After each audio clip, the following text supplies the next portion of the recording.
Work order resource for University of Michigan commencement ceremony, providing a tool to assist with your facilities and operations commencement needs. To begin, please go to requests.fo.umich.edu. On the following page, you will be prompted with three options. We are interested in Requests Non-General Fund Work Order in the middle. You will then be prompted to log in. Upon logging in, you will be taken to the work order form where you will see a multitude of tabs including problem description, property, and the description box. Please note that you are only required to fill out the tabs with an asterisk to the right of the name. To begin with the problem description, you will want to first type in events. In the drop-down box, you will see two options, inside or outdoors, which you can choose depending on the location of your event. For this example, I will be choosing inside. Next, we will tackle the property tab, where you will choose the building that the event is taking place in or the building adjacent to the event location for outdoor events. Please note that each building has a property code associated with it as shown in the drop-down box, and it is imperative that you choose the tab that has the correct property code and the correct name. For convenience, we've included a list of commonly used property numbers for commencement activities, and upon filling out the property number, you may be prompted to fill out a tab labeled Asset. Please know that this is not required of you, so we can move on to the description box. The description box is the most important section of the work order form, so before we begin, I would like to note a few things.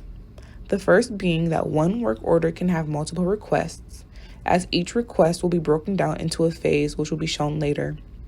The second is to be as descriptive as possible. Please provide any available details as to cut down errors on commencement day. This is an example of a detailed description box, which includes a few key items, the first being a phase. By separating and numbering each task, you are creating a phase which must include the shop being called, the date, the approximate time of the requested service, and the service being requested. In addition to the key items, this example has added an attachment, which is an option at the bottom of the form. While this is not mandatory, it is highly encouraged as to cut down errors on commencement day. Lastly, the example calls shop M1400 with the name of the commencement and the date. This ensures that your request goes to the F&O events office so that they can assist in the review process, but again, this is not mandatory. For convenience, a list of departments has been added with their shop number and commonly requested tasks.